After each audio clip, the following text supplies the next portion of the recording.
ये कहानी एक सुंदरपुर जंगल की है जहाँ बरसात का मौसम चल रहा था। हर तरफ काले बादल छाए हुए थे। वहीं पेड़ पर बैठी रानो चिड़िया तो बहुत घबराई हुई थी क्योंकि उसे तो अपने लिए अनाज खोजने बाहर जाना था। आसमान में काले बादल छाए हुए हैं, मुझे भोजन की तलाश में बाहर भी जाना है।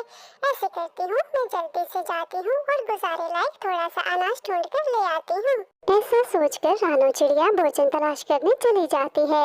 भोजन की तलाश में वो कुछ ज्यादा ही दूर निकल जाती है। अचानक उसे जंगल में कुछ अनाज दिखाई देता है। रानो चिड़िया फौरन उस अनाज के पास चली जाती है। वो अनाज तो तलाश कर लेती है, लेकिन अब बारिश तो बहुत तेज हो चुकी थी। हाय, मुझे तो लगता है आज मेरी किस्मत बहुत खराब है। अब इतनी तेज बारिश में मैं घर वापस कैसे जाऊंगी? अब मैं क्या करूं? वो ऐसा सोच रही थी कि उसे अपने सामने वाले पेड़ पर एक घर दिखाई दिया।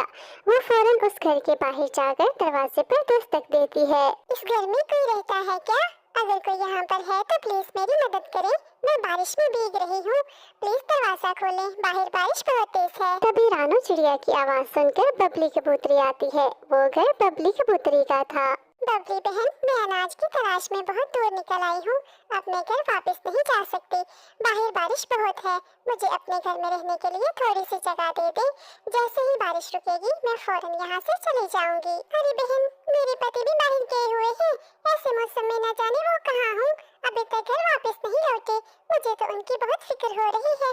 बहन, आप अंदर आ जाइए। ऐसा कहते हुए बबली कबूतरी रानो को अपने घर के अंदर ले जाती है।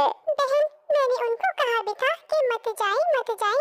मेरा तो अब बहुत दिल घबरा रहा है। आप देखिए ना, बारिश भी कितनी तेज बरस रही है। बबली बहन, आप फिक्र ना करें। जैसे आपने मेरी मदद की है, हो सकता है किसी और पक्षी ने भी उनकी मदद कर दी हो। आप मेरे अनाज में से कुछ अनाज लेकर खा लें। नहीं नहीं बहन, जब तक मेरे पति घर नहीं आ जाते मैं खाना नहीं खाऊंगी। मुझे तो अभी कुछ भी अच्छा नहीं लग रहा। दूसरी तरफ बंटी कबूतर भी अनाज की खोज में दूर जा चुका था। फिर उसे पेड़ पर एक घर दिखाई देता है। बंटी कबूतर उस घर का दरवाजा खटखटाता है।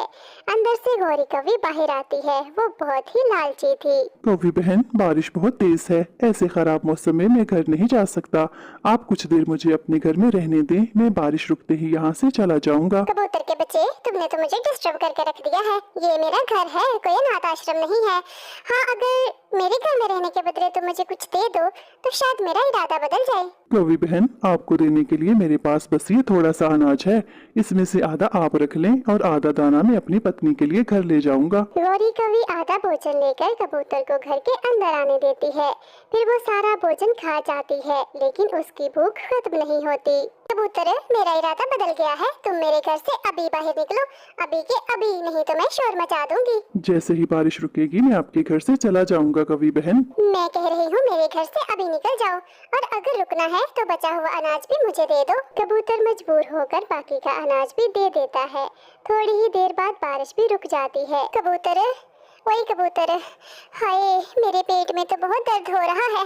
प्लीज मुझे किसी डॉक्टर के पास ले जाओ, या किसी डॉक्टर को मेरे पास ले आओ। कौवी बहन, बारिश तो अब रुक चुकी है। अब मैं आपकी कोई मदद नहीं कर सकता। आपने मेरा सारा भोजन खा लिया है, इसीलिए तो आपके पेट में दर्द हो रहा है। ऐसा कहकर कबूतर वहाँ से वापस अपने घर की ओर निकल जाता है और जल्दी ही वो अपने घर पहुँच जाता है। आप आ गए जी, मैं कितना परेशान हो रही थी। मैं बारिश से बचने के लिए गौरी कवि के घर चला गया था। लालची कवि, कबूतर भैया वो बहुत लालची है। हम पक्षियों को तो इन कौवों से दूर ही रहना चाहिए। ये कौवे बहुत लालची और दुष्ट होते हैं। हाँ चिड़िया बहन, आप बिल्कुल ठीक कह रही हो, लेकिन बारिश की वजह से मैं भी मजबूर था। ठीक है बबली बहन, अब मैं चलती हूँ। आपका धन्यवाद, आपने बारिश में मुझे अपने घर में रहने के लिए जगह दी।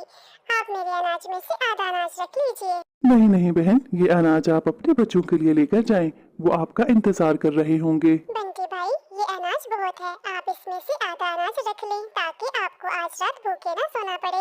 वैसे भी बारिश तो रुक गई है, हम सुबह होते ही और अनाज ढूंढ लेंगे। ठीक है रानो बहन, आपका धन्यवाद। फिर रानो चिड़िया अपने घर की तरफ चली जाती है। कुछ ही देर बाद वो अपने घर पहुंच जाती है, लेकिन वहाँ तो एक और समस्या रानो चिड़िया का इंतजार कर रही थी। रानो चिड़िया का घर टूटा पड़ा था और घर के पास उसके बच्चों के पंख भी पड़े हुए थे। हाय, मैं मर गई। ये मेरे साथ क्या हो गया? मेरा घर टूट गया और मेरे दोनों बच्चे भी यहाँ नहीं हैं। कहाँ गए मेरे दोनों बच्चे? रानो चिड़िया की आवाज सुनकर वहाँ पर तोता आ जाता है। रानो बहन, आपके बच्चे सही सलामत नहीं हैं। आप जल्दी उस बिल्लू बिल्ला की गुफा की तरफ जाएं। वो बिल्लू बिल्ला बच्चों को अकेले पाकर उन्हें अपने साथ ले गया है। आप देर ना करें रानो बहन, वरना वो बिल्लू बिल्ला आपके बच्चों को खा जाएगा। क्या वो बिल्लू बिल्ला? उसे तो मैं नहीं छोड़ूंगी। उसने मेरे बच्चों को खाने का सोचा भी कैसे? फिर रानो चिड़िया जल्दी से बिल्लू बिल्ला की गुफा की तरफ चली जाती है। वो एक पेड़ के पीछे छुपकर अपने बच्चों को देखने लगती है। वाह, आज तो मजा ही आ जाएगा। चिड़िया के नरम नरम बच्चे, इनका तो मैं सूप बनाकर पीऊंगा। इसके लिए मुझे थोड़ी लकड़ी तलाश करनी होगी। रानो चिड़िया सही मौका की तलाश में थी। जैसे ही बिल्लू बिल्ला अपनी गुफा से बाहर लकड़ी लेने जाता है, रानो चिड़िया अपने बच्चों को उठाकर फौरन वहाँ से वापस आ जाती है। मेरे प्यारे बच्चों, आप सब ठीक हो ना? आप फिक्र न करो, मैं आगे से अपने बच्चों को अकेला छोड़कर कभी भी नहीं जाऊंगी। प्यारे बच्चों, इस वीडियो को लाइक करें, अपने दोस्तों के साथ शेयर करें और चैनल को सब्सक्राइब करें। Thank you, bye bye. ऐसी ही कहानियाँ देखने के लिए हमारे चैनल को सब्सक्राइब करें और लाल बटन प्रेस करना ना भूलें।